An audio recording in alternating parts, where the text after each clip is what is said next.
Hi friends, welcome to training talks. என்ன பார்க்க போனா சில தனுஷ் ஃபேன்ஸ் வந்து பார்த்தீங்கன்னா கிரேமேன் 2 திரைப்படத்தோட அப்டேட் பற்றி சொல்லுங்கள் ப்ரோ அப்படி சொல்லி கேட்டிருந்தாங்க.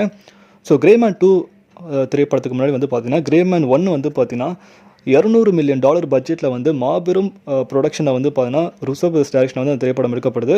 அந்த $200 மில்லியன் கிட்டத்தட்ட 1200 கோடி கிட்ட வந்து பார்த்தீங்கன்னா பட்ஜெட்டு மட்டுமே 1200 கோடி கிட்ட வந்து இன்வெஸ்ட்மெண்ட் பண்ணி அந்த படத்தை வந்து நெட்ஃப்ளிக்ஸ் ரிலீஸ் பண்ணாங்க.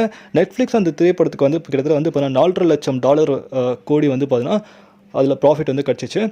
ஸோ வந்து தனுஷ்னாக்கு வந்து இந்த படம் வந்து பார்த்திங்கன்னா ஒரு மைல்ஸ்டோன் ஃபிலிமாக இருக்கும். பிகாஸ் ஹாலிவுட்டில் வந்து பார்த்தீங்கன்னா மிகப்பெரிய ஒரு இம்பாக்ட் பண்ண திரைப்படம் வந்து தமிழ் சினிமாவுக்கும் சரி, லைக் இந்தியன் சினிமாவுக்கும் சரி, ருசோபஸ் டைரக்ஷனை வந்து நடித்தாலே பெரிய விஷயம். ஸோ அது வந்து பார்த்தீங்கன்னா கிரேமேன் திரைப்படம் பயங்கர ஃபேம் வந்து தனுஷ்னாக்கு வந்து கொடுத்துருக்கு. லோன் வுல்ஃப் அவிக்ஸான் வந்து ஸோ அதில் வந்து ரெஸ்பெக்ட் பண்ண விதமே வந்து பார்த்தீங்கன்னா பயங்கரமாக இருக்கும். தனுஷ்னா காட்டுற விதமே வந்து பார்த்தீங்கன்னா சூப்பராக இருக்கும்.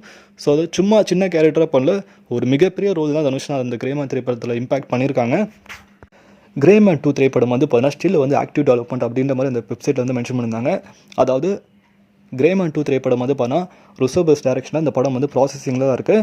அதுக்கான ஸ்கிரிப்ட் வந்து ரெடி பண்ணிட்டு இருக்காங்க. இன்னும் வந்து பார்த்தீங்கன்னா அந்த ஸ்கிரிப்ட்டுக்கான கேரக்டர்ஸ் வந்து ஒழுங்காக அவங்க செட் ஆகலை. ஸோ அதனால தான் வந்து பெண்டிங் ஆகிட்டு இருக்குது. ஸோ அந்த கேரக்டர் எல்லாம் ஒன்ஸ் வந்து பர்ஃபெக்டாக செட் ஆகிடுச்சுன்னா அந்த படத்தோட ஷூட்டிங் வந்து ஸ்டார்ட் பண்ணிவிடுவாங்க. ஸோ அந்த படமும் மிகப்பெரிய பட்ஜெட்டை தான் வந்து உருவாக்க போகுது. ஸோ நெட்ஃப்ளிக்ஸில் அந்த படத்தை பற்றி சேல் பண்ணாங்க அப்படின்னா அந்த படத்தில் ப்ராஃபிட் வந்து பெருசாக அவங்களுக்கு கிடைக்காது. பட் அந்த படம் வந்து பார்த்தீங்கன்னா குளோபல் லெவலில் வந்து பார்த்தீங்கன்னா கிரேமேன் திரைப்படம் பயங்கர ரீச் இருந்திருக்கு. ஸோ அதில் வந்து அஃபிக்ஸானும் பார்த்தீங்கன்னா பயங்கர ஒரு ஃபேம் உள்ள ஒரு நடிகராக தனுஷ்னா வந்து பார்த்தீங்கன்னா ஒரு ஹாலிவுட் ஆக்டராக வந்து காமிச்சிருப்பாங்க. ஸோ தொடர்ந்து வந்து தனுஷ்னா வந்து இவ்வளோ படம் கமிட்மெண்ட் ஆகிட்டுருக்காங்களே ப்ரோ. அப்புறம் வந்து நெக்ஸ்ட் வந்து பார்த்தீங்கன்னா குபேரா திரைப்படம் இருக்குது. நடுவில் வந்து பார்த்தீங்கன்னா நீக்கு திரைப்படம் வந்து தனுஷ்னா டைரக்ஷனில் இருக்குது. ஸோ அதுக்கப்புறம் வந்து பார்த்தீங்கன்னா இளையராஜா சாரோட பயோபிக் இருக்குது, ஆனந்தல் சாரோட படம் இருக்குது, அப்புறம் வந்து மாரி செல்வராஜ் சார் படம் இருக்குது. ஸோ ஹெச்பி வந்து நிறைய சொல்லிட்டு இருக்காங்களே, இதெல்லாம் எப்படி கம்ப்ளீட் பண்ணுவாங்க பார்த்தீங்கன்னா அது ஆல்மோஸ்ட் வந்து இந்த வருஷத்துலேயே மோஸ்ட்லி வந்து பார்த்தீங்கன்னா 70% தனுஷ்னா வந்து ஷூட்டிங் வந்து கம்ப்ளீட் பண்ணிடுவாங்க. இந்த வருஷம் எண்ட்லேயே டிசம்பருக்குள்ளே முடிச்சிருவாங்க.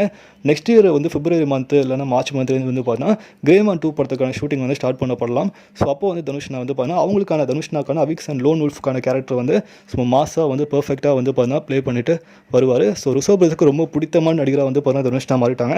ஸோ கன்ஃபார்மாக வந்து மெயின் ரோலுக்கு வந்து கன்ஃபார்மாக வந்து தனுஷ்னா வந்து கன்ஃபார்ம் மாஸ்க் காட்டுவார்ப்பில் நினைக்கிறேன். ஸோ இதை பற்றி உங்களுக்கு அதை வந்து கீழே கமெண்ட் பண்ணுங்கள். மேலே நம்ம சேனல் பிடிச்சா லைக் பண்ணுங்கள், ஷேர் பண்ணுங்கள், சப்ஸ்கிரைப் பண்ணுங்கள், மறக்காம லைக் பண்ணுங்கள். மகிழ்ச்சி.